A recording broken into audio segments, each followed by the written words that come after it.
தங்களுடைய விவாத முறையை அமைப்பார்கள். 20 நிமிடம் அவர்கள் பேசினதுக்கப்புறம் நம்ம 20 நிமிடம், இது போன்று 20 நிமிடங்களாக ஒவ்வொரு தரப்புக்கும் 6 முறை, அதாவது 2 மணி நேரங்கள், 4 மணி நேரங்களோடு விவாதம் நிறைவடைந்துவிடும்.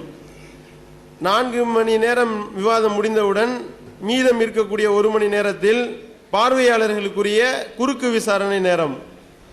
நீங்கள் கேட்கக்கூடிய அந்த விவாதத்தில் ஏற்படக்கூடிய சந்தேகங்களை நீங்கள் குறிப்பெடுத்து அந்த பார்வையாளர்களுக்குரிய நேரத்தில் கேள்விகளாக கேட்கலாம்.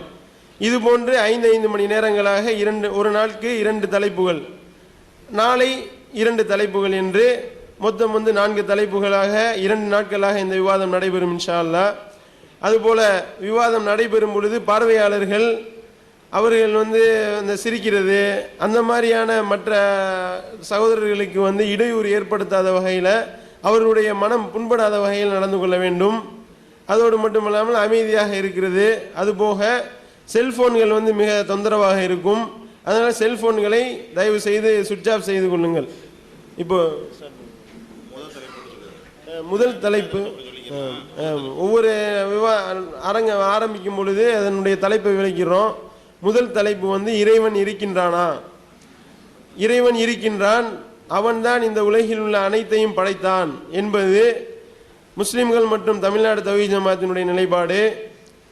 அவர்கள் கொள்கையினுடைய நிலைப்பாடு இறைவன் இல்லை, அவன் எந்த ஒரு பொருளையும் படைக்கவில்லை, அவன் ஆனா பெண்ணா, அவன் உருவமற்றவனா என்ற கேள்விகளோடு ஒரு சூனியத்திலிருந்து தான் இந்த உலகம் வந்தது, குரங்கில் இருந்து மனிதன் பிறந்தான் என்பது அவர்களுடைய நிலைப்பாடு. இப்போ ஆரம்பிச்சிடலாம். செல்போன்களை சுவிட்ச் ஆஃப் செய்து கொள்ளுங்கள். ஏன்னா இங்கேருந்து பல இதுகள் இதாகிறதுனால டிஸ்டர்ப் ஆகும். மைக் டிஸ்டர்பன்ஸு, லைவுக்கு மெயினாக பாதிக்கும். நெட்டு லைவுக்கு ரொம்ப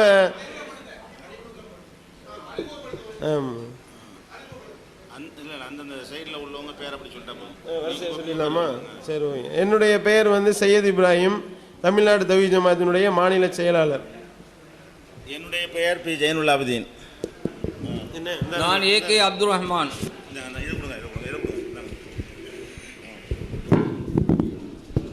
KS அப்துல் ரஹ்மான் ஃபிர்தோசி. கலீல் ரசூல். நீங்கள் ஒருத்தர பேரை அறிமுகப்படுத்திட்டு ஆரம்பிச்சுங்க. நான் டாக்டர் எழிலன். நான் சிற்பி ராஜன், கும்பகோணம். நான் வெற்றிவேந்தன், மயிலாடுதுறை. அசோகன், மயிலாடுதுறை.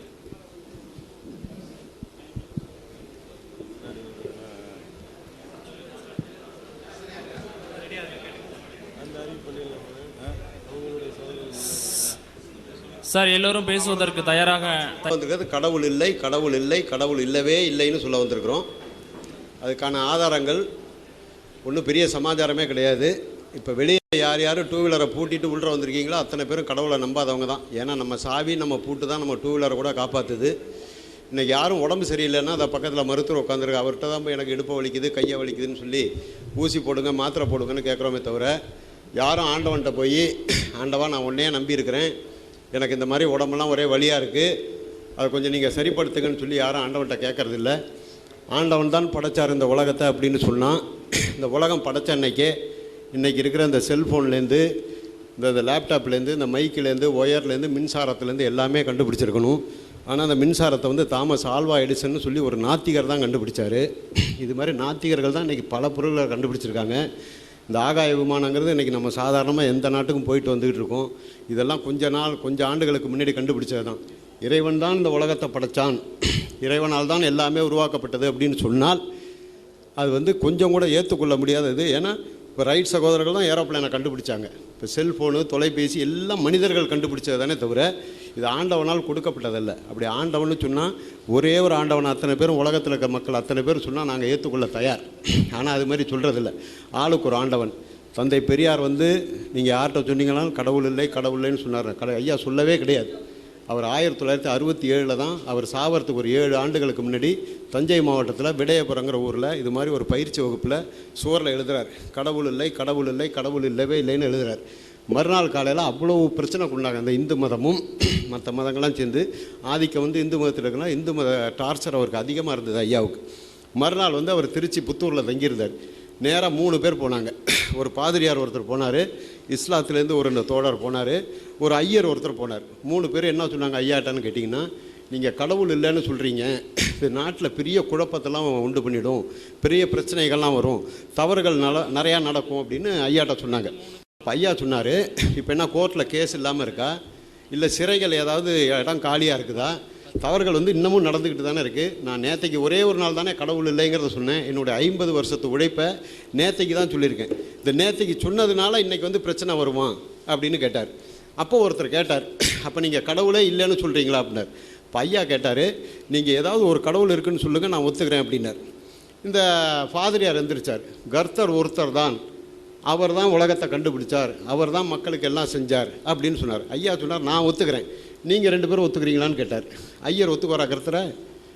அதெல்லாம் அவர் வந்து வவ்வா மாதிரி தொங்கிட்டு இருக்கார், அவரை நான் ஒத்துக்க மாட்டேன். இவர் இஸ்லாத்திற்கு வர அதெல்லாம் கிடையாது, நானும் ஒத்துக்க மாட்டேன், கர்த்தரை ஒத்துக்க மாட்டேன்.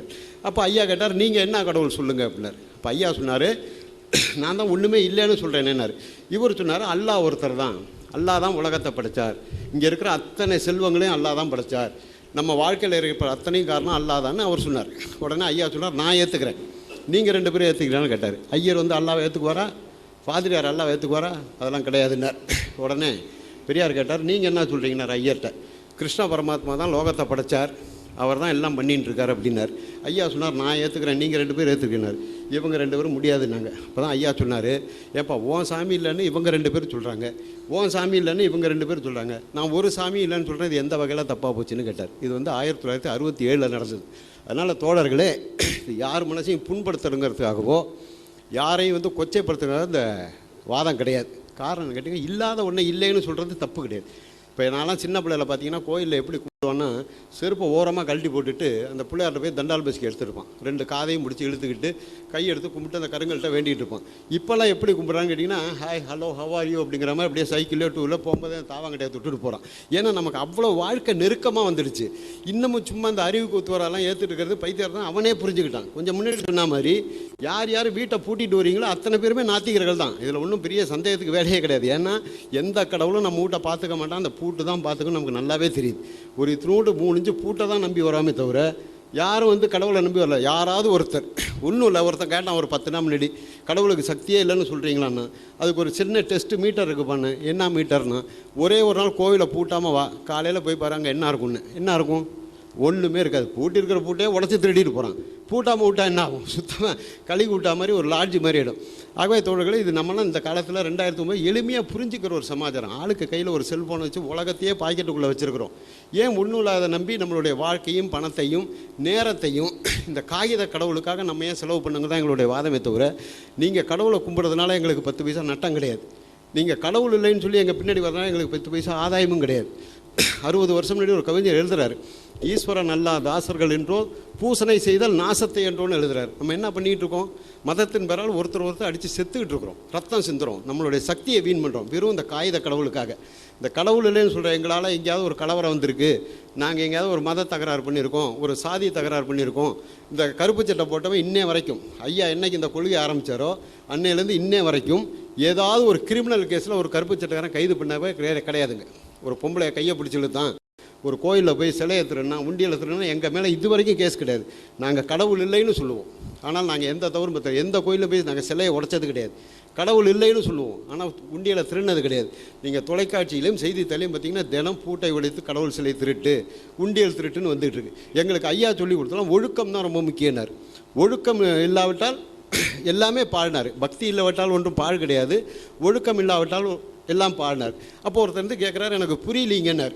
அப்போ சொல்கிறார், ஐயா நான் பேருந்தில் போயிட்டுருக்கேன், என்கிட்ட ஒழுக்கம் இருக்குது ஆனால் பக்தி கிடையாது, பக்கத்துக்கு ஒரு தூங்கிட்டு இருக்கார்.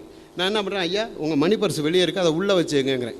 அதே சமயம் என்கிட்ட பக்தி இருக்குது, ஒழுக்கம் இல்லை. நான் என்ன தெரியுங்களா பண்ணுவேன், ஆண்டவன் தான் நமக்கு இன்றைக்கி சான்ஸை கொடுத்தாரு, மணி பர்ஸை தூக்கி வச்சுட்டு அடுத்த ஸ்டாப்பில் இறங்கி போயிட்டே இருப்பேன். அதுதான் ஐயா சொன்னது. பக்தி இல்லாவிட்டால் ஒன்றும் பாழ் கிடையாது, ஒழுக்கம் இல்லாவிட்டால் எல்லாமே பாழ் அப்படின்னாரு. இப்போ மருத்துவர் சொல்லுவார். 18 நிமிஷத்தில்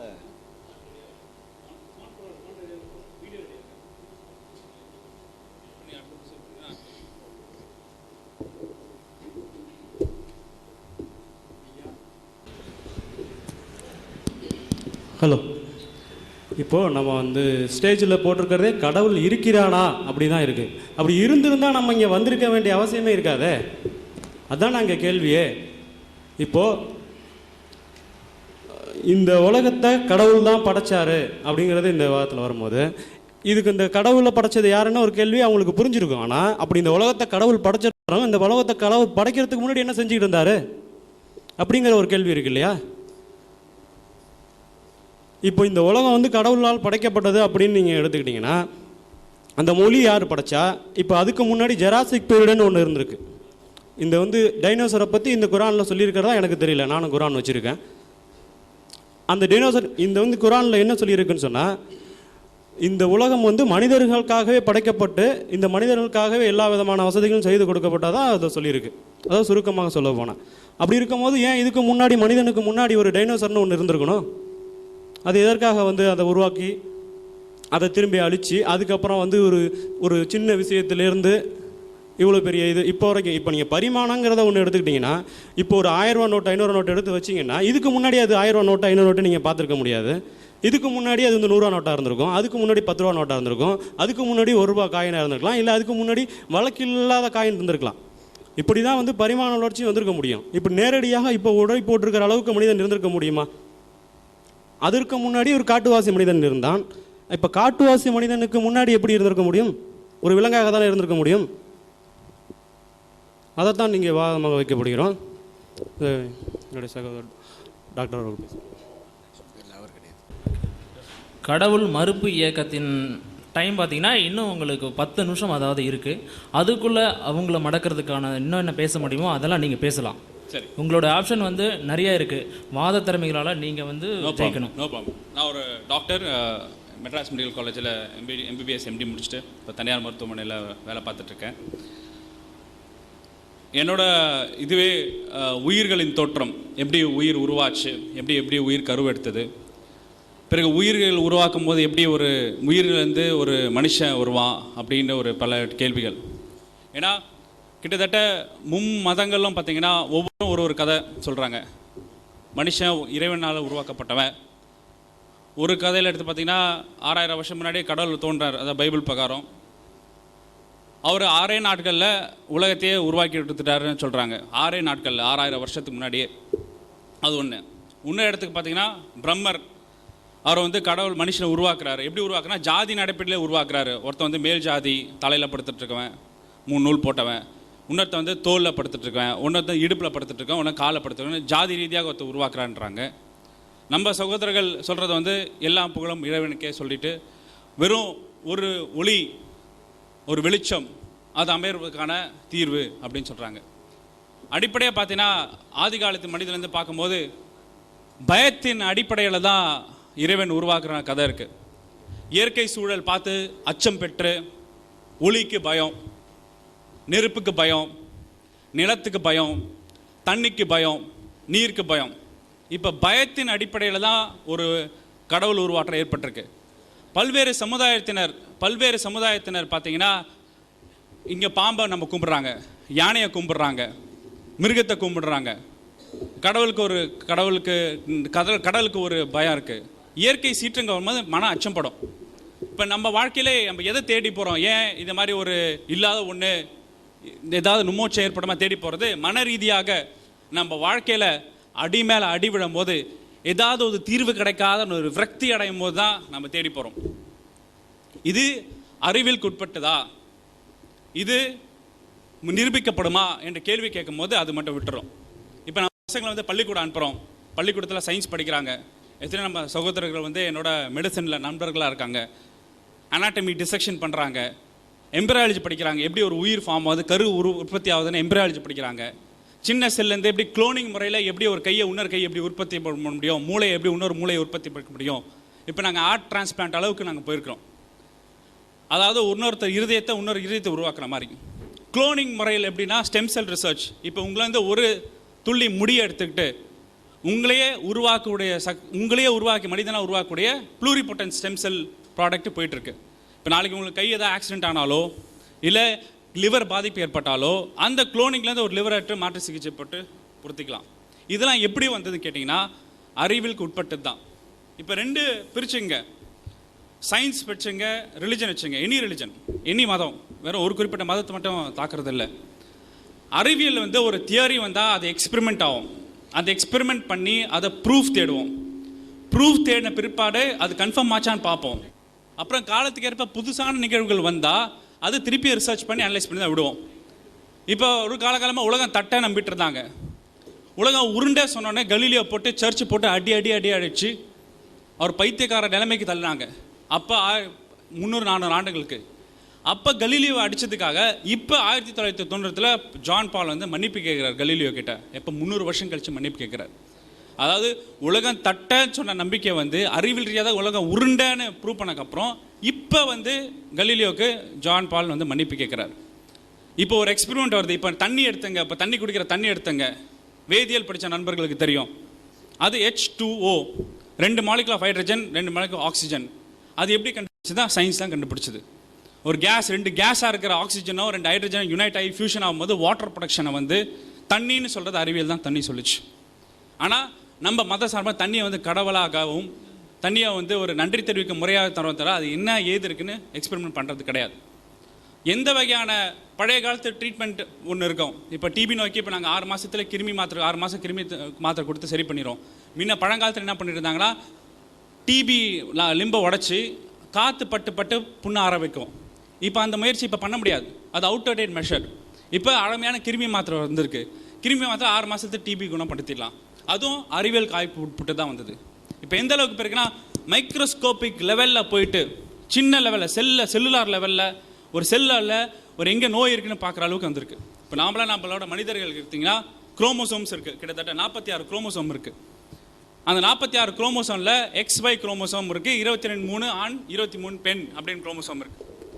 அந்த குரோமோசோம் ஸ்டடியில் இப்போ என்ன பார்த்தீங்கன்னா எந்த அளவுக்கு போயிருக்குன்னா நோயை வந்து பிறவி ரீதியாகவே இன்ற ஜெனட்டிக்காகவே மேனிப்புலேட் பண்ணி ட்ரீட் பண்ணுற அளவுக்கு முன்னேற்றம் அடைஞ்சிருக்கு. அதுவும் அறிவியல் உட்பட்டு தான். முன்னெல்லாம் நோய் வந்து இறைவன் கொடுத்தது, இது நம்மளோட தலை விதி, இது நம்ம எதுவும் திருத்த முடியாது, பிழைக்க முடியாது, இது காலகாலம் இருக்கிற காலம் மாறி இப்போ இன்னரண்டாகவே எங்கே நோய் எங்கே இருக்குன்னு குழந்தை பிறந்தோடனே கண்டுபிடிச்சி வைத்தியம் பார்க்குற அளவுக்கு நம்ம வளர்ந்து வந்துட்டுருக்கோம். முன்னெல்லாம் சொல்லுவாங்க ஆண் பெண் நிர்ணயிக்கிறதை நீங்கள் வந்து கடவுள்கிட்ட தான் கேட்கணும். ஒரு பெண்ணுக்கு ஆண் குழந்தை பிறந்தாலும் பெண் குழந்தை பிறந்தாலும் அது கடவுள் தான் நிர்ணயிக்கணும்னு சொல்லுவாங்க. அது இப்போ அறிவியல் ரீதி என்ன ப்ரூவ் பண்ணிட்டுருக்கு, ஆண்கள் நீங்கள் தான் ஒரு பெண்ணுக்கு ஆண் குழந்தை பிறகுதா பெண் குழந்தை பிறகுதா நிர்ணயிக்கிறீங்க. ஏன்னா உங்ககிட்டேருந்து உடல் சேர்க்கை ஏற்படும் போது உங்களுக்கு 2 குரோமோசோம் வரும்.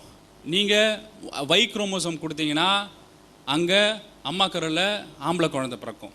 நீங்கள் X குரோமோசோம் கொடுத்தீங்கன்னா உடல் உறப்போது அம்மாவுக்கு வந்து பெண் குழந்தை பிறக்கும். இப்போ நம்ம வந்து பெண்களை போட்டு எவ்வளோ அடி வச்சோம். பொட்டை பிள்ளையே பெற்று கொடுக்குறியே உருப்பிடுவியா, ஆண் பிள்ளை பெற்று கொடு பொம்பளை போட்டு அடிக்கிறோம்ல, அவங்களுக்கும் குழந்தை பிறக்கிறதுக்கும் சம்மந்தமே கிடையாது. நீங்கள் தான் ஆண் பெண் குழந்தைய டிட்டர்மைன் பண்ணுறது உங்ககிட்ட தான் இருக்குது. இது அறிவியல், இது உண்மை. இவ்வளோ காலகாலமாக பெண்ணினத்தை போட்டு அடிச்சிட்டு இருந்தோம். ஏன் அடிமைப்படுத்துகிறோம், ஏன் ஒரு இனத்தை கொடுமைப்படுத்துகிறோம். இங்கே பார்த்தீங்கன்னா இங்கே கூட சகோதரருக்கு சொல்கிறேன், இங்கே நான் ஒரு பெண்ணவர் கூட நான் பார்க்கவே இல்லைன்னு வருத்தமாக இருக்குது. எல்லாமே ஆண்களாக இருக்கீங்க. ஏன்னா அவங்களும் நம்ம கிட்டத்தட்ட பசங்களை படிக்க வைக்கிறோங்க, அவங்களும் அறிவியல் ரீதியாக முன்னேறணும் அப்படின்னு விருப்பப்படுறோம். ஆனால் யாரும் வரதில்லை.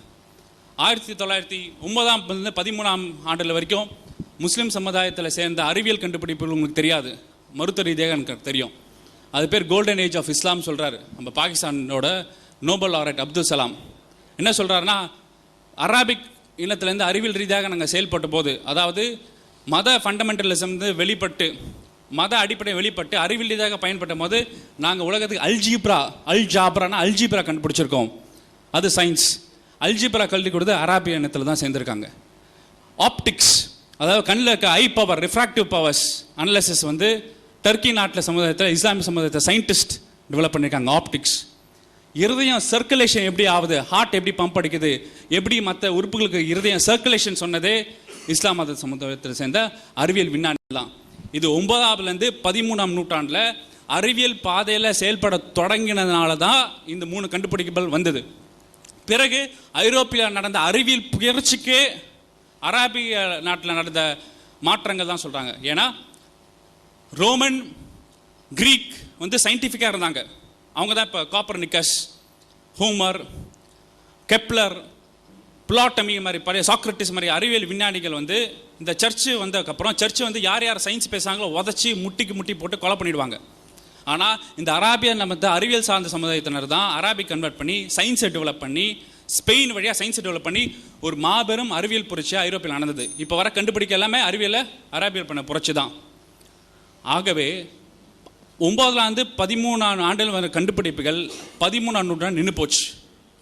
இஸ்லாமிய சமுதாயத்தை எந்த வகையான அறிவியல் கண்டுபிடிப்பும் 13ஆம் நூற்றாண்டுக்கு அப்புறம் வரவே இல்லை. ஆப்டிக்ஸை கொடுத்தவங்க, அல்ஜிப்ராவை கொடுத்தவங்க, ஹார்ட் எப்படி பம்ப் அடிக்கணும்னு சொல்லி கொடுத்தவங்க ஏன் அறிவியல் ரீதியாக கண்டுபிடிக்க போகலன்னா மதன் அடிப்படையில் மத நோக்கோட பிற்போக்கான பாதையில் போன ஒரே காரணத்தால் எந்த வகையான அறிவியல் கண்டுபிடிப்பு வரல. நான் என்ன சொல்கிறேன்னா, ஒரு மனிதனாக பாருங்கள், ஒரு மனிதனையும் பாருங்கள். இப்போ நான் மருத்துவராக நீங்கள் எனக்கு ஹாஸ்பிட்டல் விசிட் பண்ணிங்கன்னா உங்கள் பேர், உங்கள் பிளட் குரூப் தான் எனக்கு இம்பார்ட்டண்ட்டாக இருக்கும், தவிர உங்களோட ஹிந்து மதமோ கிறிஸ்டின் மதமோ இல்லை இஸ்லாம் மதமோ இருக்காது. நீங்கள் ஓ குரூப்பா, ஏபி குரூப்பா, ஏ குரூப்பா தான் டிஃப்ரென்ஷியேட் பண்ணுவோம். ஏன்னா ரத்தம் ஏற்றும் போது அதுதான் முக்கியம். அப்படி பார்த்தா ஒரு நாளைக்கு கவர்மெண்ட் ஜென்ரல் ஹாஸ்பிட்டலில் 200-300 பிளட் டிரான்ஸ்ஃபியூஷன்ஸ் நடக்குது. ஒரு சராசரி கவர்மெண்ட் ஹாஸ்பிட்டலில் தமிழ்நாட்டில் கிட்டத்தட்ட 13 கவர்மெண்ட் ஹாஸ்பிட்டல் இருக்குது. 1100 பிரைமரி சென்டர் இப்போ இருக்குது. எத்தனை மரங்கள் பிளட் டொனேஷன் கேம்ப் நீங்கள் பண்ணியிருக்கீங்க. இந்நேரம் உங்கள் ரத்தம்லாம் என் ரத்தத்தை கலந்துருச்சு, என்னோட ரத்தம்லாம் உங்கள் ரத்தத்தை கலந்துருச்சு. அப்படி பார்த்தா மதன் அடிப்படையில் நம்ம பிரிவே கிடையாது. உங்களுக்கு ஓ குரூப்னா ஒரே ஓ குரூப் ரத்தம். நீங்கள் இஸ்லாமா, கிறிஸ்டினா, முஸ்லீமா, கீழ் ஜாதியா, மேல் ஜாதியாக கிடையாது. நீங்கள் பி குரூப்னா ஒரு பி குரூப் தான். அந்த பிளட் குரூப் அடிப்படையில் தான் நாங்கள் பார்க்குறது உங்களை. அந்த பிளட் குரூப் அடிப்படையில் ரத்த ஏற்றனால இந்த சின்ன சின்ன டிஃப்ரென்சியேஷன் ஃபேக்டருக்கு பார்த்தீங்கன்னா நமக்குள்ளே இந்த மதத்தின் அடிப்படையில் ஜாதியின் அடிப்படையில் எல்லாமே அழிஞ்சு போச்சு. அப்படி பார்த்தா மனிதநேய பார்வையில் பார்த்தோன்னா ஒரு மனித சமுதாயத்துக்கு தேவைப்படுதுன்னா அறிவியல் வளர்ச்சி தான். உண்மை இல்லைங்க. குழந்தை தடுப்பூசி எடுத்துங்க, குழந்தைக்கு தடுப்பூசி போடுறோம். எல்லா வீட்டில் குழந்தை பிறந்தால் எல்லா தடுப்பூசி கட்டாயம் போட்டே ஆகும். ஏன்னா 6 மாபெரும் நோய்களை வந்து விரட்டிட்டு இருக்கோம். ஸ்மால் பாக்ஸை விரட்டிட்டோம், போலியோவை விரட்ட போகிறோம், மீசல்ஸ் கம்மியாகிட்டு வருது. இப்போ வந்து ருபெலா வேக்சின் போட்டுட்ருக்கோம், ஹெப்படைட்டிஸ் வேக்சின் போட்டிருக்கோம். 1930 வரைக்கும் நம்மளோட வாழ்க்கையோட தரம் வந்து 36 வயசு தான். இப்போ 2009 வாழ்க்கை தரம் வந்து 64 வயசு. தயவுசெய்து சொன்னீங்களே, அறிவியல் தான் ஒரு மனுஷனை உயிரை உலர்த்தது. அறிவியல் ரீதியாக மனித நேயத்தோடு செயல்படும் கூறி விடைபெறுகிறேன். நன்றி, வணக்கம். அடுத்து தௌஹீத் ஜமாத் ஆரம்பிச்சு.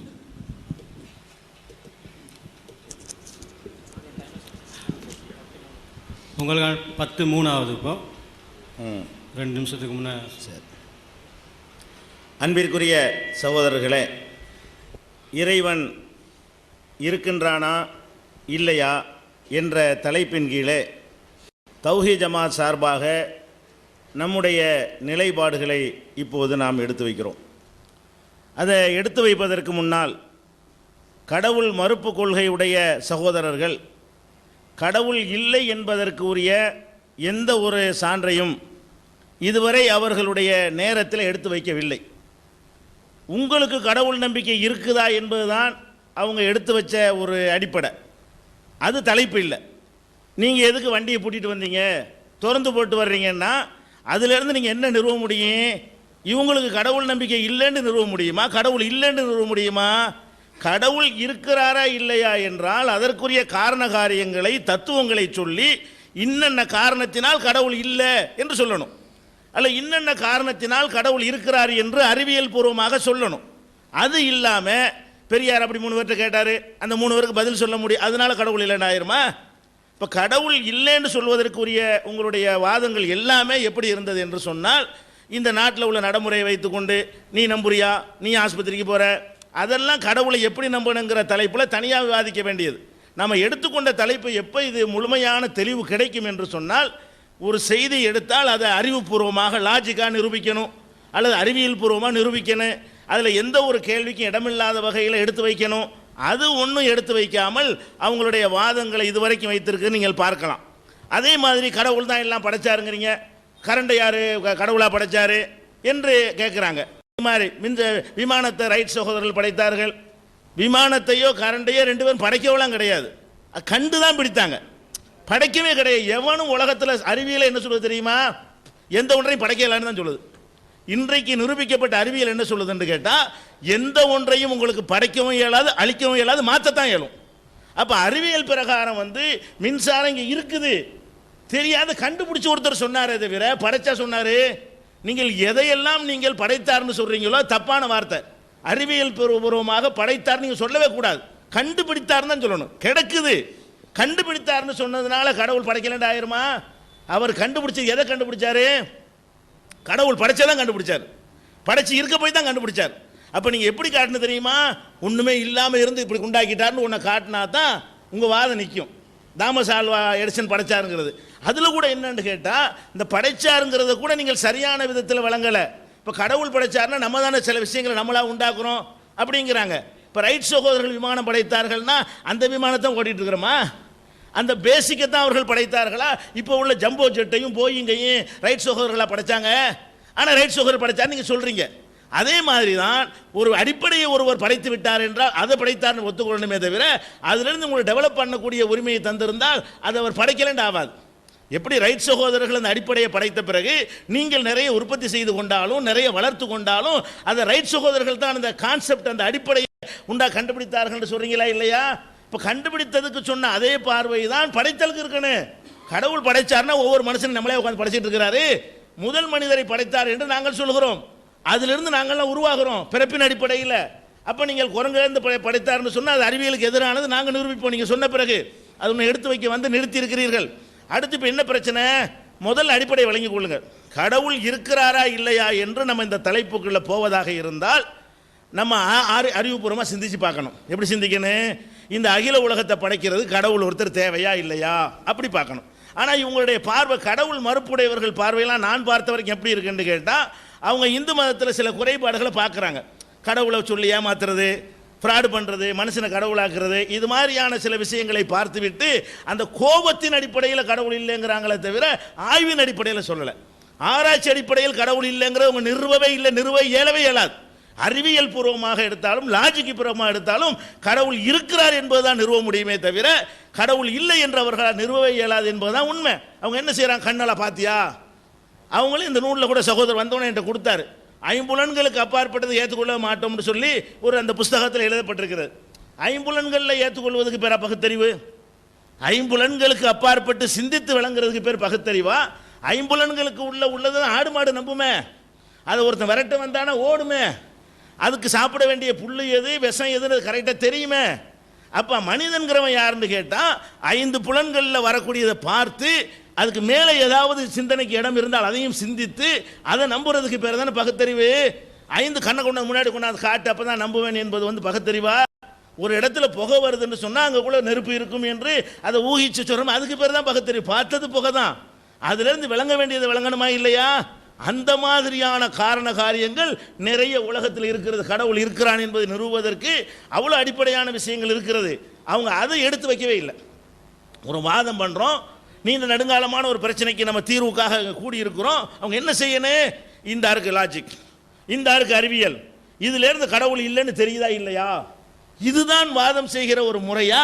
ஒவ்வொரு மனிதன் செய்யக்கூடிய செயல்களை, ஒரு மனிதன்கிட்ட இருக்கக்கூடிய குறைபாடுகளை எடுத்துக்கொண்டு இதனால் கடவுள் இல்லை, கடவுள் இருக்குன்னு சொல்கிறவங்க நிறைய தப்பு செய்கிறீங்க, இது மாதிரிலாம் வாதங்கள்லாம் எப்படி இருக்குன்னு கேட்டால் எதுவுமே பகுத்தறிவுபூர்வமானதாக இல்லை. என்ன செய்வாங்கன்னு கேட்டால், ஒரு பெண்ணை கூட காண முடியலைன்றாங்க. பெண்ணை கூட காண முடியலை என்பதற்கும் கடவுளுக்கு என்ன சம்பந்தம்? சரி, பெண்ணை கூட காண முடியவில்லை என்று சொன்னால் நீங்கள் 5 பேரில் 2 பேர் ஏன் பெண்கள் வரல? நீங்கள் தான் வரல. நீங்கள் கூட ஒரு 5 பெண்ணை கூட்டிகிட்டு வந்திருக்கலாமே, நீங்கள் தான் கூட்டிகிட்டு வரல. நாங்கள் என்ன, எங்கள் சபைகள்லாம் பெண்கள் வருவார்கள், எதுக்கு தவிர்ப்போம்? விவாதம்னு சொல்லக்கூடிய நேரம் நமக்கு தெரியும் கரெக்டாக எப்படி போவோம்னு. ஆனால் சில பிரச்சனைகள் ஏற்படுமோ என்கிற ஒரு பயம் வரும் பொழுது பெண்களுடைய செக்யூரிட்டிங்கிற ஒரு பிரச்சனை நாங்கள் என்ன செய்வோம்? இது மாதிரியான சபைகளுக்கு தவிர்ப்போமே தவிர எங்களுடைய போராட்டங்களுக்கு பெண்களை அழைத்து பெண்கள் களத்தில் இறங்கி போராடக்கூடிய ஒரே சமுதாயமாக நாங்கள் தான் இருக்கிறோம். எந்த ஒரு சமுதாயத்திலையும் லட்சக்கணக்கான பெண்கள் போராட்டத்தில் கலந்து கொண்டதாக தமிழ்நாட்டுடைய வரலாற்றில் நீங்கள் எடுத்துக்காட்ட முடியாது. முஸ்லீம் சமுதாயத்தின் வரலாற்றில் நாங்கள் எடுத்துக்காட்ட முடியும். போன சென்ற வருடம் 1 லட்சத்துக்கு மேலே உள்ள பெண்கள் கைதானோம். ஒன்றும் தெரியாது, புக்காடு போட்டிருக்காரு சொல்லக்கூடிய பெண்களை கொண்டாந்து இறக்கணும். அதனால் பெண்கள் சில இடங்களில் வருவது நன்மையை கருதி சில இடங்களில் நாங்கள் தவிர்ப்போம். அதனால் பெண்களுடைய உரிமை பறிக்கிறதுன்னு ஆகாது. இன்னும் சொல்ல போனால் 14 நூற்றாண்டு 1400 வருஷம் வரைக்கும் முஸ்லீம்கள் தான் விஞ்ஞான கண்டுபிடிப்பில் முன்னேறி இருந்தார்கள் என்று ஒரு பக்கம் சொல்லிவிட்டு இப்போ அது பின்தங்கி விட்டார்கள். அதுக்கு மதம் தான் காரணம். மதம் காரணமாக இருந்தால் 14 நூற்றாண்டாக இல்லாமல் இருந்திருக்கேன்னு. மதம் காரணமாக இருந்தால் 14 நூற்றாண்டுக்கு பின் தான் மதம் உண்டானுச்சா? அந்த மதத்தை சரியான ஆழமான நம்பிக்கை இதை விட கூடுதலாக இருந்த காலத்தில் தான் எல்லா கண்டுபிடிப்பும் கண்டுபிடிச்சாங்க. அப்போ இந்த பின்னேற்றத்துக்கு மதம் காரணம் இல்லை, நாங்கள் காரணம்னு சொல்லுங்கள். நீங்கள் என்ன சொல்லணும்? உங்கள் மதத்தை அடிப்படையாக வைத்து அல்ஜிப்ரா கண்டுபிடித்தார்கள், உங்கள் மதவாதிகள் முன்னால் வந்து அதை கண்டுபிடித்தார்கள் இதை கண்டுபிடித்தார்கள் என்று சொல்லி நீங்கள் அதை கடைப்பிடிங்கன்னு சொல்லி எங்களுடைய குறைபாடுகள் அது ஆகுமா? மதமே தடுத்திருந்தால் துவக்கத்தில் தடுத்திருக்கமே, ஆரம்பத்தில் ஒரு கண்டுபிடிப்பும் வராமல் தடுத்திருக்கமே. கலிலியோவுக்கு செஞ்ச வேலையை நாங்கள் செய்யவே இல்லையே. வரலாற்றில் படிக்கவும் சிந்திக்கவும் ஆராயவும் தூண்டக்கூடிய ஒரு வேதத்தை தான் நாங்கள் வைத்திருக்கிறோம். அதனால அப்போ இதெல்லாம் காரணம் சொல்லக்கூடாது. இந்த வாதங்களில் என்ன சொல்லக்கூடாது? இந்த மாதிரியான தத்துவங்களை எல்லாம் சொல்லி கொண்டிருந்தால் நம்ம எடுத்துக்கொண்ட தலைப்பிலிருந்து என்ன செய்வோம்? வெளியேறிடுவோம். அதனால் மதத்தை பொறுத்த வரைக்கும் எங்கள்கிட்ட உள்ள குறைபாடுகள் இருக்கலாம், அல்லது குறைபாடு இல்லாத நீங்கள் குறையாக விளங்கி இருக்கலாம். அதை ஒரு தனித்தலைப்பாக வைத்து என்ன செய்யலாம்? ஏன் வண்டியை பூட்டிட்டு வர்றீங்கன்னா அது தனியான ஒரு கேள்வி. அதே மாதிரி மருத்துவத்தில் உள்ள விஷயங்கள்லாம் அவர் சொல்லி காட்டினார். மருத்துவம் தான் தண்ணீரில் உள்ள விஷயத்தை கண்டுபிடிக்கிறது, அதை கண்டுபிடிக்கிறது, இதை கண்டுபிடிக்கிறது. சரி, அதனால் கடவுள் என்ன ஆயிருமா? அது கடவுள் இல்லைங்கிறது நீங்கள் எப்படி நினைக்கணும்? கடவுள் இல்லை என்று சொல்லக்கூடிய நீங்கள் கடவுள் இல்லைங்கிறதுக்குரிய காரண காரியங்களை எடுத்து வச்சிங்களா? நீங்கள் சொன்ன எதன் மூலமாகவும் கடவுள் இல்லைன்னு ஆகாது. நீங்கள் சொன்ன எதன் மூலமாக, இன்னும் சொல்ல போனால் நான் கேட்குறேன், இப்போ கடவுள் இல்லைன்னு சொன்னாங்களே, அவங்களுடைய செயல்பாடுகளை எல்லாம் எடுத்து பார்த்தா கடவுள் இல்லைங்கிற மாதிரியா இருந்தது?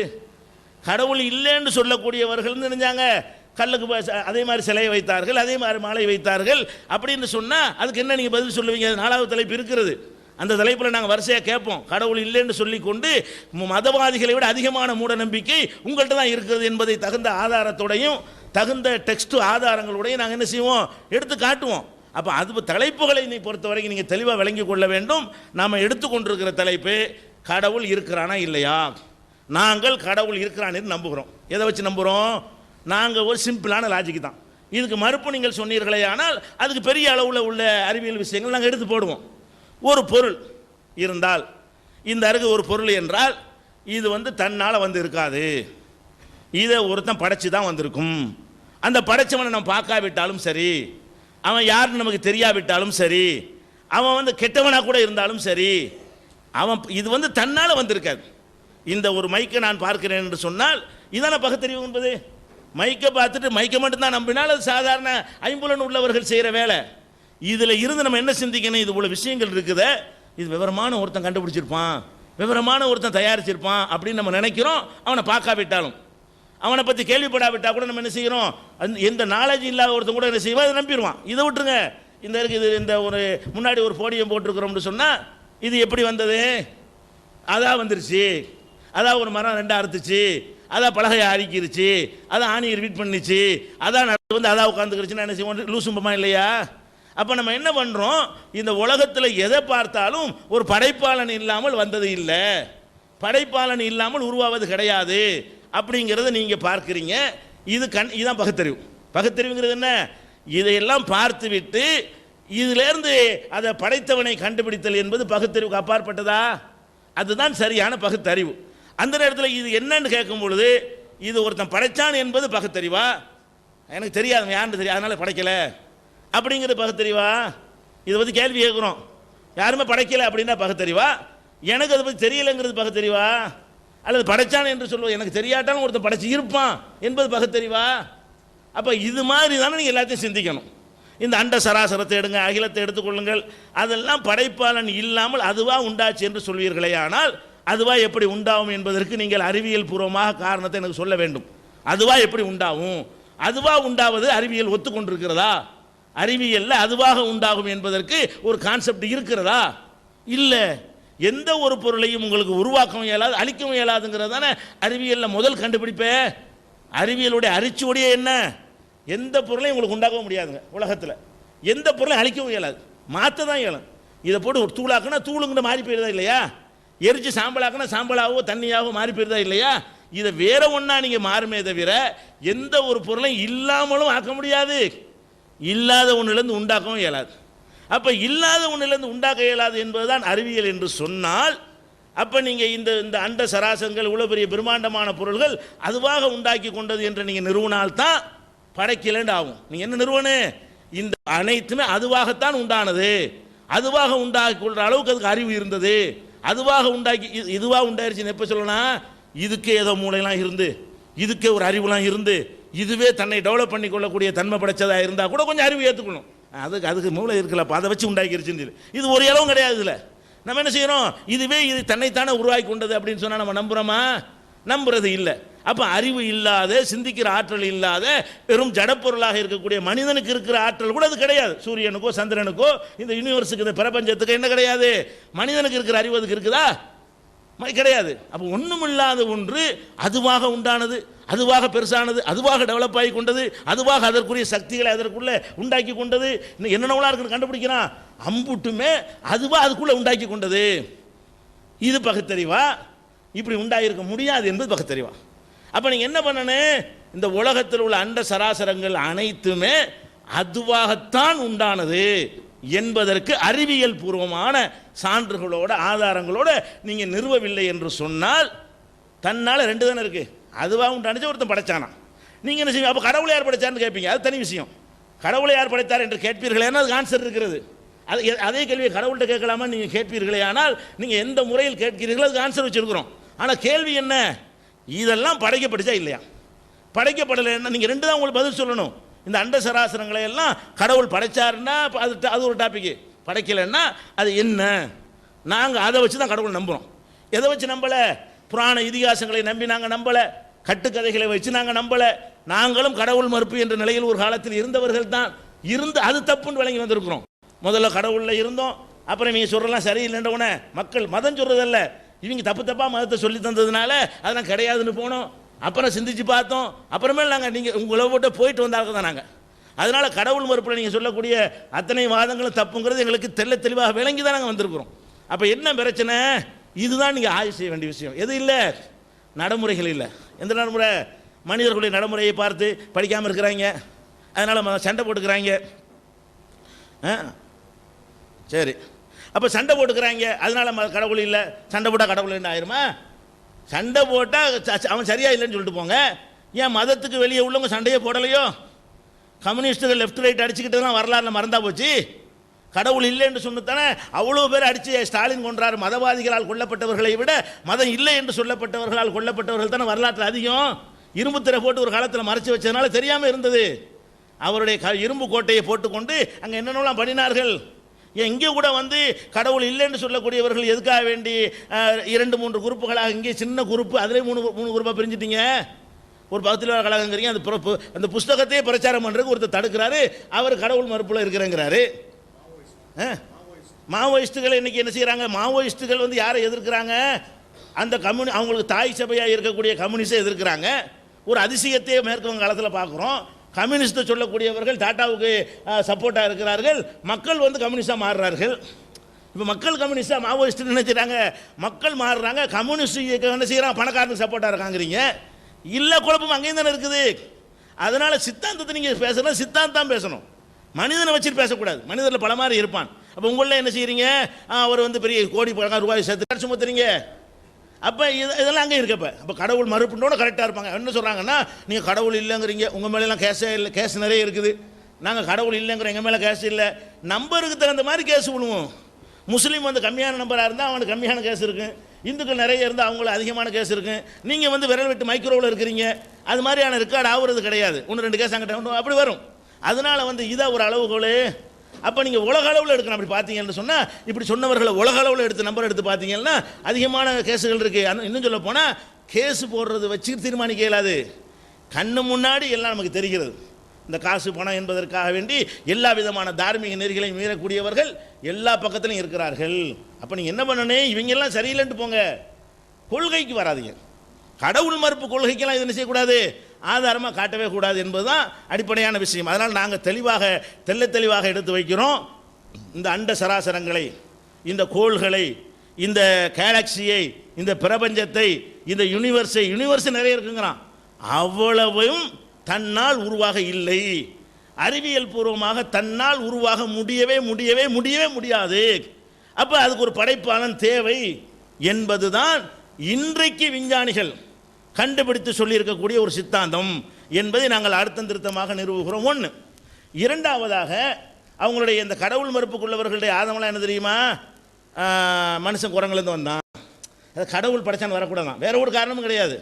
கடவுள் படைச்சான் என்று வரக்கூடாதுங்கிறக்கா என்ன பண்ணிட்டாங்க, குரங்குலேருந்து நீ வந்த, அப்போ என்ன, சரி குரங்கு யார் படைச்சா, அது அங்கேருந்து வந்துச்சு, சரி அது யார் படைச்சா, அது அங்கேருந்து வந்துச்சு, சரி எங்கேருந்து வந்துருப்போது, கடைசியாக ஒன்று நிப்பாட்டுவீங்களா, அது எங்கேருந்து வந்துச்சு, மனுஷன் குரங்குலேருந்து வந்தா சரி, குரங்கு இன்னொன்றில் வந்துச்சு சரி, அந்த இன்னொன்றுலேருந்து வந்துட்டு போகுது, எங்கேயாவது நிப்பாட்டுவீங்களா நிப்பாட்ட மாட்டீங்களா, சொல்லிக்கிட்டே இருப்பீங்களா கடைசி வரைக்கும். அப்போ ஒரு இடத்துல நிப்பாட்டுவீங்க, ஒரு இடத்துல நிப்பாட்டுவீர்களே, ஆனால் இவ்வளவும் வருவதற்கு உரிய, நான் குரங்குலேருந்து ஒத்துக்கிறல, கடவுள் மறுக்கிறது பத்தாது, கடவுளை மறுப்பதற்கு நீங்கள் எடுத்து வைக்கக்கூடிய லாஜிக்கு நிற்காது. அப்போ நீங்கள் யாரை வந்து கடைசியாக கொண்டு நிப்பாட்டுகிறீர்களோ அது ஒரு அணுவாக இருக்கட்டும், ஒரு செல் பிராணியாக இருக்கட்டும், என்னவோ இருந்துட்டு போகுது, அது எக்ஸோ ஒய்யோ, அது அது அது எப்படி வந்தது, அங்கே தான் வருது, தன்னால் வந்துச்சுன்னு சொல்லுவீங்களா, அது என்ன, தன்னால் வந்துச்சுன்னா தன்னால் வர அறிவியல் நிரூபிங்க. குரங்குலேருந்து மனுஷன் வந்தான் நீங்கள் நிரூபித்தா கூட கடவுள் இல்லைன்னா நிரூபிக்கல, அது ஒரு விஷயம் பொய். குரங்குலேருந்து மனுஷன் வந்தான் என்பது அந்த காலத்து அறிவியல் இல்லாத காலத்தில் சொன்னார்கள். ஆனால் அறிவியல் காலம் அவன் என்ன தோற்றத்தை வச்சு சொன்னான், என்ன பெரிய அறிவியல் பொறுப்புலாம் அவன்கிட்ட கிடையாது. டார்வினா இருந்தாலும் லாமாக்கா இருந்தாலும் சரி, அவர்கள் அறிவியலை வச்சா சொன்னார்கள், கிடையவே கிடையாது. தோற்றங்களை பார்த்து குரங்கு மனுஷன் ஒரே மாதிரி இருக்குது, இந்த மாதிரியான ஒரு அறிவியலால் நிரூபிக்க முடியாத ப்ரூஃப் இல்லாத வெற்று ஊகங்களை ஆதாரமாக வைத்து அவர்கள் கடவுள் மறுப்பதற்கு இந்த தத்துவத்தை எடுத்து போட்டார்களே தவிர, ஆனால் அதுவே கடவுள் மறுக்கிறதுக்கு உதவலைன்னு உங்களுக்கு தெரியலை. கடவுளை மறுக்கிறது உதவாது. மனுஷன் குரங்குலேருந்து பிறந்தாண்டு வேண்டாம் அவன் நிறுவனம் அதை வச்சுக்கிட்டு அதுக்கப்புறம் போய்கிட்டே இருந்தால் கடைசியில் என்ன ஆயிரும், ஏதோ ஒன்று அதுவாக தான் இருந்துச்சுன்னு நிற்பீங்க. அங்கே தான் கொஸ்டின் கேட்குற இடமே எங்கே இருக்குது, அந்த இடத்துல கொஸ்டின் நிற்கிறது. அப்போ கொஸ்டின் கேட்குற இடத்த விட்டு வேறு இடத்துல பரிசு எழுதிட்டு இருந்தா கேள்வி எங்கே வருது, அங்கேயே ஆன்சர் பண்ணணும். அதுக்கு உங்கள்கிட்ட ஆன்சர் சொல்ல முடியாது என்பதுதான் உங்களுடைய நிலைப்பாடு. இன்னும் சொல்ல போனால் முடிஞ்சா பெண்கள் மேலே இருக்காங்களாமா, சரி சரி, தகவலுக்காக வேண்டி உங்களுக்கான அவகாசம் 20 நிமிஷம்.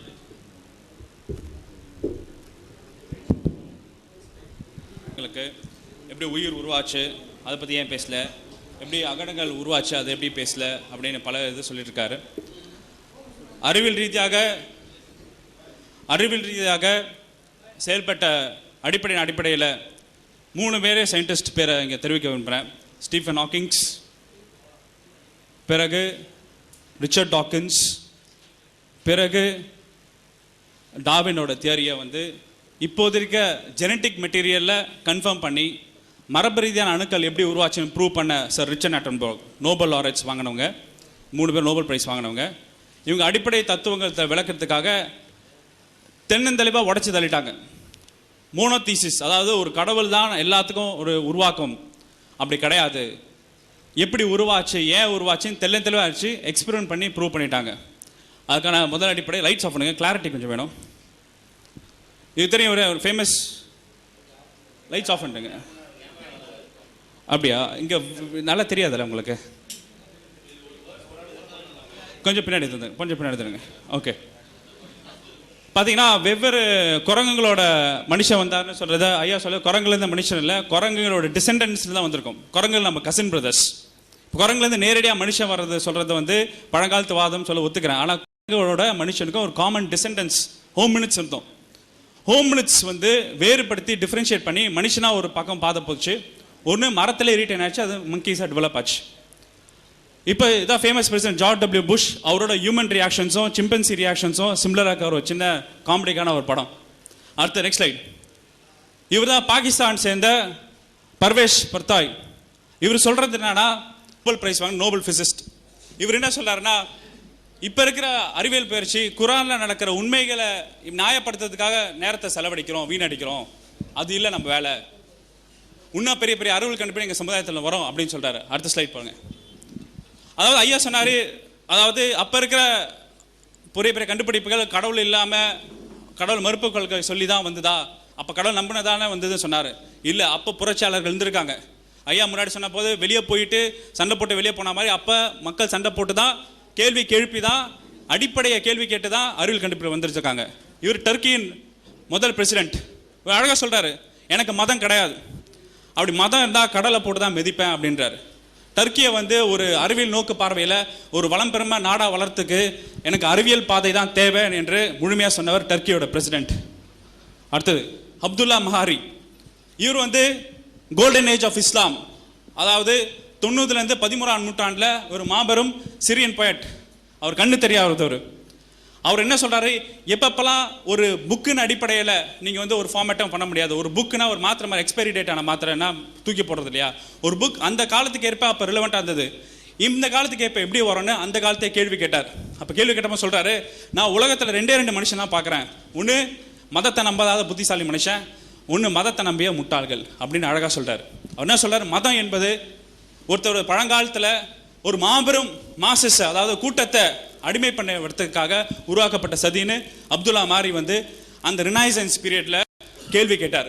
அடுத்தது ஓமர் கயாம், இவரை பற்றி தெரியாதவே இருக்காது, அருமையான பிரிட்டிஷ் பெர்ஷியன் போயட். இவர் என்ன சொல்றாருன்னா, உயிர்களின் தோற்றம் வந்து இயற்கையின் விதிகள் படி தான் இருக்குன்னு தவிர ஒரு சூப்பர் நேச்சுரல் பவர் வந்து உயிரை உருவாக்கும் அப்படி கிடையாதுன்னு சொல்றாரு. இவரோட ரூபாயத்தனை நீங்கள் அருமையான இவரோட போயம்ஸ், ஓமர் கயாம் போயம்ஸை படித்தாலே இவரோட கருத்துக்கள் எவ்வளோ தெளிவாக சிந்தனைக்கு உட்பட்டு அறிவுக்கு உட்பட்டு இருக்குன்னு நீங்கள் தெரிவிக்கலாம். அடுத்தது ஐயா சொன்னார், நீங்கள் வந்து மறுப்பு தெரிவிக்கிறீங்க, எப்படி உருவாச்சுன்னு சொல்லுங்க அப்படின்னு சொல்கிறாரு.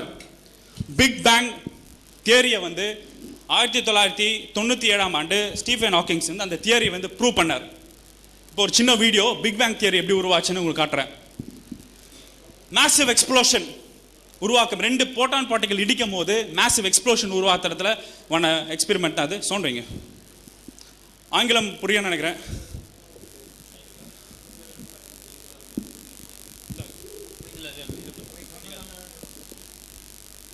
பிரபஞ்சம் உருவாச்சுன்னா எப்படின்னா, ஒளியிலேருந்து 2 ஹை சார்ஜ் பார்ட்டிகல் கொலைட் ஆகும்போது வாண்ட எக்ஸ்ப்ளோஷனால மேசிவான கேஸ் ரிலீசஸ் உருவாச்சு. அந்த கேஸ் ரிலீசஸ் உருவாகும்போது பல்வேறு வால்கானிக் எரப்ஷன், 1900 டெம்பரேச்சர் ரெகுலேஷன்ஸ்ல வந்து பல்வேறு நட்சத்திரங்களும் கேலக்சியும் உருவாக்கின தருணம் அது. அந்த பிக் பேங் உருவாதுன்னு யார் உருவாக்குனா, ஏன் உருவாக்குனா, அதை யார் உருவாக்குனான கேள்விகளுக்கு நெக்ஸ்ட் பதில் இருக்கு. இந்த ஸ்டெல்லைக்கு கேலக்சிஸ் ஒரு பிக் பேங்க்ல வந்து ஒரு யூனிவர்ஸ் வந்து எக்ஸ்பேண்ட் ஆகும்போது பல்வேறு கணக்கான கேலக்சிஸ் மண்டலங்கள், இப்போ நம்ம பூமி இருக்கிறது மில்கி வே கேலக்சி, நம்ம பக்கத்தில் இன்னொரு கேலக்சி இருக்குது ஆண்ட்ரோமேடா கேலக்சி, அது மாதிரி பல்லாயிரக்கணக்கான கேலக்சி இருக்கு. அந்த கேலக்சியில மில்கி வே கேலக்சியில இந்த சூரிய மையப்படுத்திய குடும்பத்தில் நம்ம விளங்கிருக்கோம். இப்போ சூரியனை சுற்றி 8 கிரகங்கள், இப்போ 9 கிரகங்கள் சொன்னாங்க, ப்ளூட்டோ வெளியே படிச்சு, இப்படி 8 கிரகங்கள் வந்து சூரியனை மையப்படுத்தியான உருவான உணவு. பிறகு ஒரு சூரியன்ல வர செதறல்கள்னால பல்வேறு கிரகங்கள் உருவாச்சு. அந்த கிரகங்கள் 9 கிரகம் செதறல்கள், அது சூரியனோட மேக்னெட்டிக் பவர்னால எர்த் வந்து சூரியனை சுத்திட்டே வரும். சுத்திட்டு இருக்கிற தருணம் என்னன்னா, சூரியனோட வெளிப்பாடுனால பூமியில நடந்த மாற்றங்கள் ஏற்படும் காரணத்தினால பல்வேறான வெடிப்புகள் பூமியில ஏற்படுச்சு. மழை பல்லாயிரக்கணக்கான வருஷம் தொடர்ச்சி மழை, பல்லாயிரக்கணக்கான வருஷம்னாங்க வால்கனோ இரப்ஷன், கணக்கான ஐஸ் மழைகள் போய் உருவாகி ஒரு பக்குவப்பட்ட மண் உருவாகும் போது சின்ன ஃபியூஷன், 2 மாலிகுல் ஃபியூஷன் ஆச்சு அப்படின்னு ப்ரூவ் பண்றாங்க. ஹைட்ரஜனும் கார்பன் மாலிகுலும் ஃபியூஸ் ஆகிற ஸ்பான்டேனியஸ் ஃபியூஷனை வந்து ஒரு உயிர் அணுக்களுக்கு உருவான முயற்சிகளை வந்து அவங்க சொல்றாங்க. இந்த மாதிரி பிரபஞ்சங்கள்ல வந்து பல்லாயிரக்கணக்கான மில்லியன்ஸ் ஆஃப் கேலக்சிஸ் இருக்கு. அந்த கேலக்சிஸை எக்ஸ்ப்ளோர் பண்றதுக்கான இப்ப பல்வேறு முயற்சிகளை நம்ம இறங்கியிருக்கோம். எத்தனையோ டெலஸ்கோப்ஸ் டெவலப் பண்ணியிருக்கோம், எத்தனையோ ஸ்பேஸ் ப்ரோப்ஸ் அலோவ் பண்ணிட்டு இருக்கோம். இப்போ கூட நம்ம விட்ட ஸ்பேஸ் ப்ரோப் வந்து சந்திராயன்ல நீர் இருக்க கண்டுபிடிச்சிருக்காங்க, மாஸ்க் ஒன்று பண்றதுக்கு, மற்ற கேலக்சியில போய் அனலைஸ் பண்றதுக்கான சேட்டலைட் ப்ரோப்ஸ் அனுப்பிச்சுட்டு இருக்கோம். எல்லாமே ஒரு அறிவியல் சித்தாந்தத்தின் அடிப்படையில் உருவாச்சு தவிர ஒரு சூப்பர் நேச்சுரல் ஃபோர்ஸோட உருவாக்குன்ற கேள்விக்குறி போயிட்டே இருக்கு. இப்போ நம்ம வந்து இந்த உலகத்திலேருந்து கொஞ்சம் மேலோக்கி போவோம், இந்தியா விட்டு பார்ப்போம், பூமியை விட்டு பார்ப்போம், பிரபஞ்சத்தை விட்டு பார்ப்போம். அது உருவாக்கத்தில் மாலிகுலை டெவலப் பண்ணுறது டிஎன்ஏ மாலிகுல் எல்லாத்தில் உருவாகி சின்ன சின்ன செல் ஃபியூஷன் ஆகி உயிரினங்கள் உருவாகி செல் டிவிஷன் ஏற்பட்டு பல டிஎன்ஏ மாலிகுல். இப்போ நம்ம டெஸ்ட் பண்ணினா எனக்கு ஒரு டிஎன்ஏ மாலிகுல் இருக்கும், உங்களுக்கு ஒரு டிஎன்ஏ மாலிகுல் இருக்கும், மாடுக்கு டிஎன்ஏ மாலிகுல் இருக்கும். பல்வேறு பரிணாம வளர்ச்சி, எவல்யூஷன் சொல்லுவோம், பரிணாம வளர்ச்சி வந்து உருவாக்க ஏற்படுது. சரி, ஸ்லைடு போங்க. அடுத்த நெக்ஸ்ட் ஸ்லைட் போங்க. சரி, இந்த பிக் பேங் ட்ரையல் அறிவியலுக்கு உட்பட்டதா? ஐயா ப்ரூஃப் கேட்பாங்க. இது யார் உருவாக்குனா, ஏன் உருவாக்குனாக்காக லார்ஜ் ஹேட்ரான் கொலைடர் கிட்டத்தட்ட உலகத்தில் இருக்கிற 24 நோபல் லாரேட்ஸ் ஒன்னா சேர்ந்து இந்த பிக் பேங் தியரியை ப்ரூவ் பண்றதுக்கான பண்ண எக்ஸ்பெரிமெண்ட். இது பிரான்ஸ்ல, ப்ரீவியஸ் ஸ்லைட், இது பிரான்ஸ்ல நடக்கிற அந்த experiment. Large hadron collider big bang தியரியை ப்ரூவ் பண்ணுது. இது பிரான்ஸ்ல 2 பார்த்தீங்கன்னா பெரிய சர்க்கிள் விட்டுருக்காங்க. புரோட்டான், அதாவது வேதியியல் படிக்க சொல்லுவோம், புரோட்டான் ஒரு வேதியியல் வந்து ஒரு சைட் டைரக்ஷன்லையும் இன்னொரு சைட் டைரக்ஷனும் ஹை வெலாசிட்டி ஸ்பீடில் சுத்த விடுவாங்க. இந்த லார்ஜ் அண்ட் கொலைடர் எக்ஸ்பெரிமெண்ட் என்னன்னா, ஒரு யூனிவர்ஸ் உருவாக்க ஒரு மினியேச்சர் மாடல். இப்போ ஒரு பெரிய பில்டிங் பிளாக் கட்டுறோம், அதுக்கு ஒரு மேப் போடுவோம்ல, குட்டி பொம்மை மாதிரி ஒன்று உருவாக்கும். இப்போ ஒரு பெரிய கார் உருவாக்கும், அந்த காருக்கான முயற்சி இருக்குல்ல, அதே மாதிரி ஒரு இயற்கையான ஈவெண்ட், ஒரு பிக் பேங்கை எப்படி வந்து நடைமுறைப்படுத்துறதுக்கான பண்ண ஆப்போசிட் டைரக்ஷன்ஸில் ஹை ஸ்பீட் வெலாசிட்டியில் ஒரு கிட்டத்தட்ட ஒரு 2000 கிலோமீட்டர் உள்ள டிஸ்டன்ஸ் மெஷர் பண்ணி ஃபியூஷன் எஃபெக்டில் வந்து பிக் பேங் எக்ஸ்ப்ளோர்னால எப்படி வந்து ஒரு யூனிவர்ஸ் உருவாச்சான தருணங்களை வந்து ஸ்டீஃபன் ஹாக்கிங்ஸ் வந்து ஒரு origin of time, brief history of time book நீங்கள் படிக்கலாம். அது அறிவியல் பூர்வமாக பண்ணி வேர்ல்ட் ஃபேமஸ் புக் ரிலீஸ் ஆயிருக்கு, அந்த புக்கு நீங்கள் படிக்கலாம். ரிச்சர்ட் டாக்கின்ஸ் புக்கில் காட் டிலூஷன் ஒரு புக் இருக்குது. அந்த புத்தகத்தில் இந்த லார்ஜ் கொலைடர் எக்ஸ்பெரிமெண்ட் பற்றி நுண்ணியமாக உங்களுக்கு ஒரு பேர்ட்ஸ் வியூ தான் கொடுக்குறேன். நுண்ணியமாக எப்படி ஒரு உலகம் உருவாச்சான கதையை வந்து உண்மையின் அடிப்படையில் ஃபேக்டில் ஒரு பார்ட்டிக்கல் கொலிஷனால் உருவான இதுவை வந்து சயின்ஸை வந்து ரிஃப்ளெக்ட் பண்ணாங்க. இது அந்த எக்ஸ்பெரிமெண்ட் உள்ள அந்த பார்த்தீங்களா பெரிய ஒரு மின் வளையம் மாதிரி, அது உள்ள அந்த ஹை சார்ஜ் போட்டான் எப்படி உள்ள போனதுக்கான அந்த மனுஷன் நின்றுட்டு இருக்காரு, உங்களுக்கு தெரியும் ஸ்பாட் ரெட் லைட் மார்க்கர், அங்கே ஒரு சின்ன மனுஷன் அவர் நின்றுருக்காரு பாருங்க, அவரோட சைஸாக இருக்கு அந்த ஹியூஜ் பைப் லைன். இது மினியேச்சரா ஒரு யூனிவர்ஸ் எப்படி உருவாக்குறதுக்கான அறிவியல் ப்ரூஃப் அடிப்படையில் பண்ணாங்க. ஓகே, இப்போ இன்னொரு வீடியோ காட்ட போறேன். இந்த வீடியோ உருவாக்குனது ரிச்சர்ட் ஆட்டன்பரோ. சார் ரிச்சர்ட் ஆட்டன்பரோ வந்து சயின்ஸ் பாட்னிஸ்ட், ஜுவாலஜிஸ்ட், இவர் நோபல் பிரைஸ் வாங்கினார். உயிர்களின் தோற்றத்தை பற்றி நுண்ணியமாக விளக்குற தருணம் அவர் சொல்றாரு. சவுண்ட் வேணும்.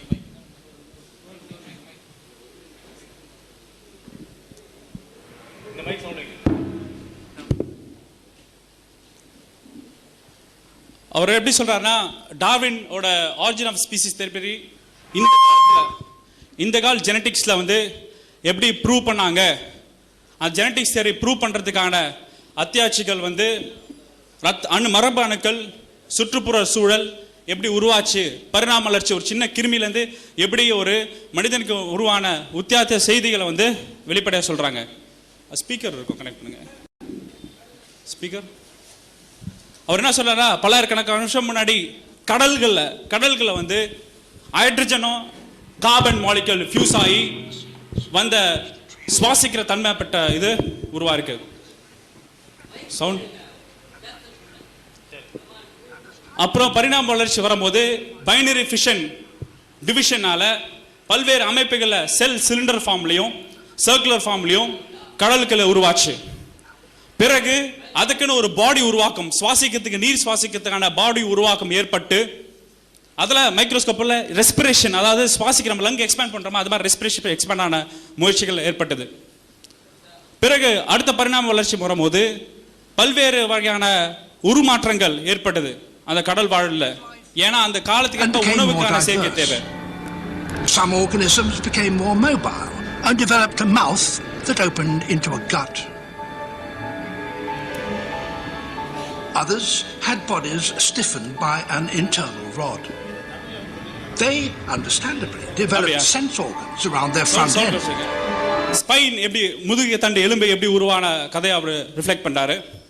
பிறகு புழுக்கள் கடல்ல வந்து நத்தைகள், இப்ப இருக்கிற நத்தைகளோட ப்ரீ எக்ஸிஸ்டிங் ஆன்செஸ்டர்ஸ் புழுக்கள் வந்து தண்ணிலேருந்து மேலேறி மெருகேறி மீனோட ஆரம்ப கால நிலைமைகளாக மாறி உருவானப்ப சின்ன சின்ன கடல் தரையில் தவழற உறுப்புகள், கிருமிகள், மிருகங்கள், சின்ன சின்ன மிருகங்கள் உருவாகி பரிணாம வளர்ச்சி பெற்று நீரில் உணவு தட்டுப்பாடு ஏற்படும் போது நிலத்துக்கு வந்தபோது நிலத்துக்கு பல வகையான பூச்சிகள், கிருமிகளோட முயற்சி வந்து பார்த்தீங்கன்னா உணவு வேட்டை, சுற்றுப்புறல் சேர்க்கையில் பரிணாம மாற்றம் உருவாக்க ஏற்பட்டதுக்கு காத்துல நெக்ஸ்ட் ஜெனரேஷன் அடுத்த அடாப்டேஷன் இவால்வ் ஆகும்போது பூச்சிகளோட காலம் வந்தது. நீங்க பாத்தீங்கன்னா கிட்டத்தட்ட இந்த பரிணாம 4 பில்லியன் இயர்ஸ் முன்னாடி உருவாக்கின தருணத்துக்கான அறிவியல் உண்மையான கண்டுபிடிப்புகள் தெரிவிச்சிருக்காங்க. இப்போ டிராகன் ஃபிளைஸ். பிறகு கடல்ல ஒரு சார் மிருகங்கள் வந்து ஆங்கர் பண்ணும், ஃபிஷ் பிடிக்கிறதுக்கு ஆங்கர் பண்ணுறதுக்காக, உணவை வந்து ஃபிக்ஸடாக பிடிக்கிறதுக்காக ஸ்பைனஸ் ப்ராசஸ் முதுகு தண்டு வளம் உருவாகி மீன் வந்து சுவாசிக்கிற தன்மை வந்து கில்ஸ், அதாவது தெரியும் கடலில் பார்த்தீங்கன்னா சுவாசிக்கிற தன்மை கில்ஸ்ன்னு போகிறோம். கில்ஸ் வந்து ஒரு மீனுக்கும் நீங்கள் பார்த்தீங்கன்னா கில்ஸ் வந்து ரெஸ்பிரேட்டரி ஆர்கன், தண்ணியில் எப்படி சுவாசிக்கிறதுக்கான ஒரு ரெஸ்பிரேட்டரி ஆர்கன் டெவலப் ஆகி அதே கில்ஸ் பல ஃபிஷ்ஷஸாக மாறி அந்த கில்ஸ்லேருந்து கை டெவலப் ஆச்சு. அந்த கை டெவலப் ஆன உடனே கடல் வாழ் சில குரூப் வந்து திருப்பியும் மணலுக்கு வரும்போது இப்போ நீங்கள் பார்க்கலாம் ஆம்பிபியன் சொல்லுவோம். தவளை வந்து கடல்லையும் வாழும் நிலத்திலையும் வாழும், குரோக்கடைல் கடல்லும் வாழும் நிலத்திலே வரும். அதோட ஆரம்பகால ஆன்செஸ்டர்ஸான டெவலப்மெண்ட் இங்கே நீங்கள் பார்க்கலாம். இப்போ ஏன் இந்த மாதிரி மிருகங்கள்லாம் ஏன் இப்போ இல்லை நீங்கள் கேட்கலாம். அந்த கால சூழல்ப சர்வைவல் ஆஃப் த ஃபிட்டஸ்ட்னு ஒரு தியரி இருக்குது. அந்த கால சூழல்ப தாங்கிறதுக்கான சக்தி உள்ள இனங்கள் வாழ்ந்துச்சு, சக்தி இல்லாத இனங்கள் அழிஞ்சு போச்சு.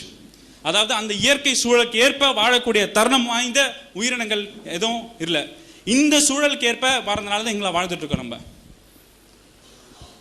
பிறகு நீங்கள் பார்த்தீங்கன்னா டைனோசார் அந்த ரெப்டைல்ஸ்லேருந்து அந்த வந்ததில் ரெப்டைல்ஸ் வந்து டெவலப் ஆகி டைனோசாராக வந்துச்சு.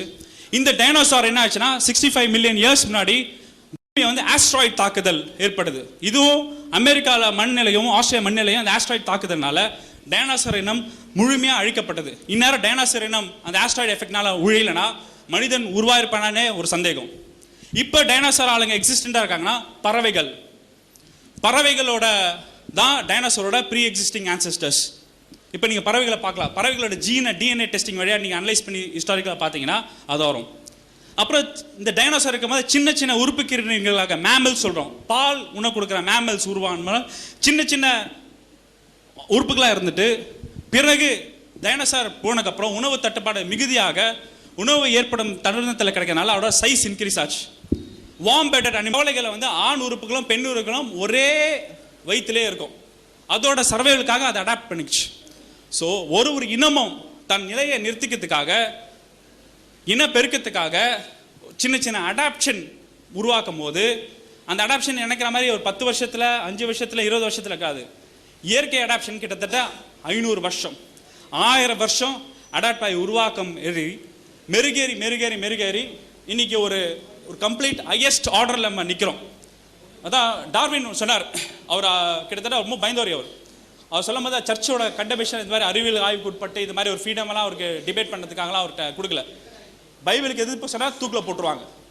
அப்படிப்பட்ட டார்வின் சொல்லும் போது அவர் என்ன சொல்கிறாருன்னா, என்னோட உடலில் தலையிலேருந்து உள்ளங்கால் வரைக்கும் என்னோட கீழினங்கள்லேருந்து வந்த ப்ரூஃப் அடையாளங்கள் இருக்கிறது தவிர ஒரு துள்ளி கூட ஒரு சூப்பர் நேச்சுரல் ஃபோர்ஸோட இன்ஃப்ளூயன்சஸ் இல்லை அப்படின்னு அவரோட கடைசி ஸ்டேட்மெண்ட்டில் எழுதி முடிக்கிறார். அடுத்த ஸ்டேஜ் ஸ்லைட் பவர் பாயிண்ட். அடுத்த நெக்ஸ்ட் ஸ்லைட். நெக்ஸ்ட் இது பேர் கார்பன் டேட்டிங் ஸ்டடின்னு சொல்லுவோம். கார்பன் டேட்டிங் ஸ்டடினா ஒரு கார்பன் கெமிக்கல் எவ்வளோ தூரம் டிபாசிட்டாக இருக்குது. இப்போ பார்த்தீங்கன்னா பெட்ரோல் எடுக்கிறாங்க. பெட்ரோலியம் வந்து கிட்டத்தட்ட பல்லாயிரக்கணக்கான வருஷமாக கம்ப்ரஸ்டாக ஃபியல் வந்து மணல் அடியில் இருக்குது. அங்கேருந்து ட்ரில் பண்ணி பெட்ரோல் உருவாக்க ஏற்படும். அதே மாதிரி உலகம் உருவாக்குறது முறை எப்படி, இந்த டைமில் தான் உலகம் உருவாச்சா இல்லையான்னு சொல்லிட்டு கார்பன் ஐசோடோப் ஸ்டடின்னு போடுவாங்க. அது ரேடியோ ஐசோடோப்பாக இன்ட்ரடியூஸ் பண்ணி அந்த மணல் அந்த கார்பன் மாலிகல் எந்த காலத்தை உருவாச்சின்னு தெளிவாக எக்ஸ்பெரிமெண்ட் பண்ணி ப்ரூவ் பண்ணிட்டாங்க. அப்படி அவங்க காலத்தில் எர்த் அதாவது பூமி உருவானது வந்து 5 billion years. Early life forms எப்படி லைஃப் ஃபார்ம்ஸ் வந்தது எப்படி கண்டுபிடிச்சாங்கன்னா ஃபாசில்ஸ் பேலண்டாலஜின்னு சொல்லுவாங்க. அது பேர் அந்த ஸ்டடி பேரே பேலண்டாலஜி. ஃபாசில்ஸில் வந்து இம்ப்ரெஷன்ஸ் ஆகிடும். மஸ்கிட்டோவோ காக்ரோச்சோ பழங்காலத்தில்